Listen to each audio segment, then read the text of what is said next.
Hoje a gente vai dar uma olhada numa situação que, olha, talvez soe familiar para muita gente.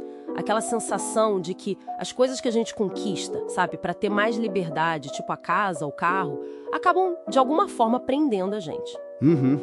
É o que a gente está chamando aqui de escravidão da manutenção. Não é a corrente física, claro, mas é aquele ciclo de trabalhar muito. Exato.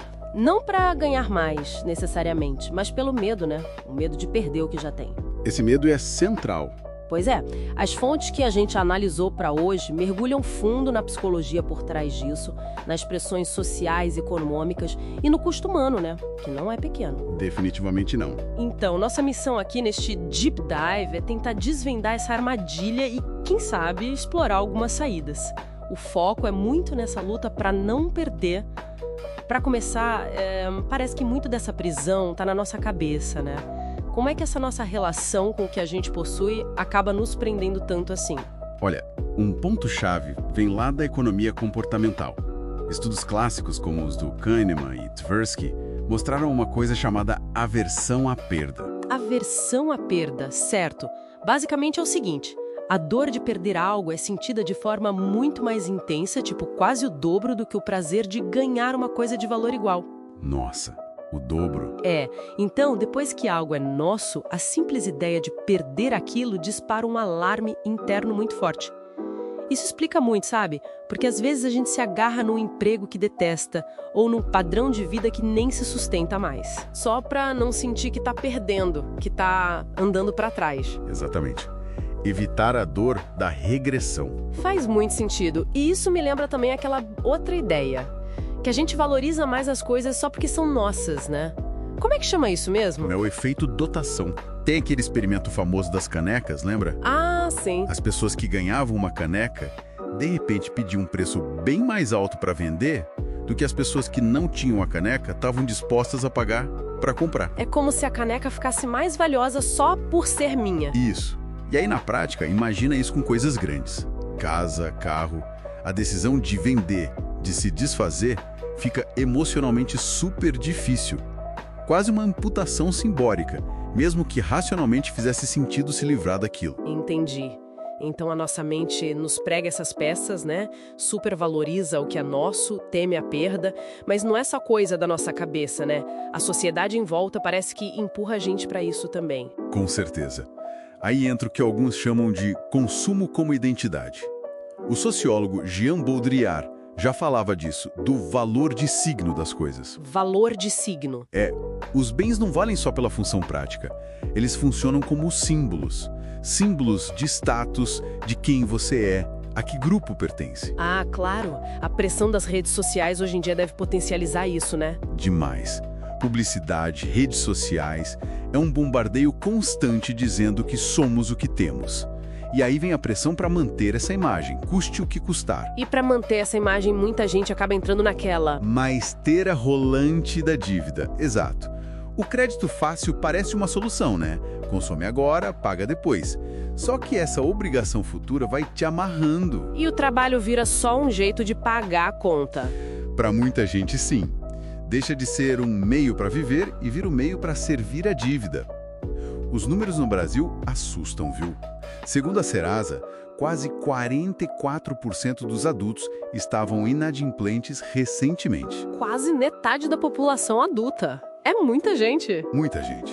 E a dívida vira aquela fonte constante de estresse pesada. E o curioso é que essa pressão toda não vem só de fora, né? Parece que a gente mesmo se cobra de um jeito implacável. Sim. Isso conecta com um outro conceito interessante, a sociedade do desempenho, que o filósofo Byung-Chul Han analisa. Sociedade do desempenho? A ideia é que hoje a exploração não vem tanto de um chefe mandando, mas de nós mesmos. A gente internaliza a lógica da produtividade máxima. Viramos empresários de nós mesmos. Nossa, é verdade. E aí o sacrifício, a autoexigência para manter o status, os bens, isso é quase visto como uma virtude. É um controle muito mais sutil, talvez até mais eficaz. Eu imagino o custo humano disso tudo. O impacto na saúde das pessoas deve ser brutal. É enorme. O estresse financeiro, segundo a Ambima, atinge mais da metade dos brasileiros. Mais da metade? E dados da Serasa também mostram que a maioria das pessoas endividadas relata insônia, ansiedade. Nossa, E isso desemboca onde? No burnout. O Brasil é o segundo país com mais casos, sabia? Afeta uns 30% dos trabalhadores, segundo a Ana Amunti. 30%? É importante a gente não ver isso como uma falha da pessoa, sabe? É mais uma resposta a um sistema, a pressões que são insustentáveis para muita gente. Claro. E fora o impacto nos relacionamentos, né? Que devem ficar super desgastados. Sem dúvida. O estresse, a vergonha às vezes, o isolamento, tudo isso afeta as relações. Bom, diante desse cenário todo, que é bem pesado, é natural procurar alternativas, né? E o curioso é que algumas dicas parecem vir de lugares bem antigos. Sim, é verdade. Filosofias como o estoicismo, por exemplo. Ele já ensinava a focar no que a gente pode controlar, nossas reações, nossos valores, e ter um certo desapego do externo, daquilo que não depende da gente. O foco no interno. Isso. E o budismo também, né? Que aponta o desapego como um caminho para aliviar o sofrimento que vem do desejo, da posse. Interessante. E como é que essas ideias se traduzem para o nosso dia a dia hoje? Tem abordagens mais contemporâneas? Tem sim. O essencialismo, por exemplo. A ideia é de fazer menos, mas fazer melhor. Focar a energia no que realmente importa. Tem até aquela regra dos 90% para ajudar a decidir o que fica e o que sai. Menos é mais, basicamente? Tipo isso. E o minimalismo, que muita gente tem falado sobre. Que é essa redução intencional do excesso, sabe? Tirar o supérfluo para ganhar mais liberdade, mais clareza mental. No fundo, então, me parece que todas essas saídas antigas ou novas apontam para uma necessidade de repensar o que a gente entende por sucesso, né? Exatamente. Talvez a ideia de independência financeira entre aí. Entra total. Mas não necessariamente no sentido de acumular rios de dinheiro, sabe?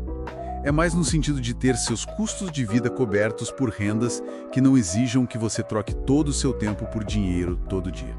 Entendi. O objetivo é ganhar tempo e liberdade de escolha. Isso. É uma virada de chave importante. Sair do foco no ter para focar no ser. O sucesso começa a ser medido de outra forma.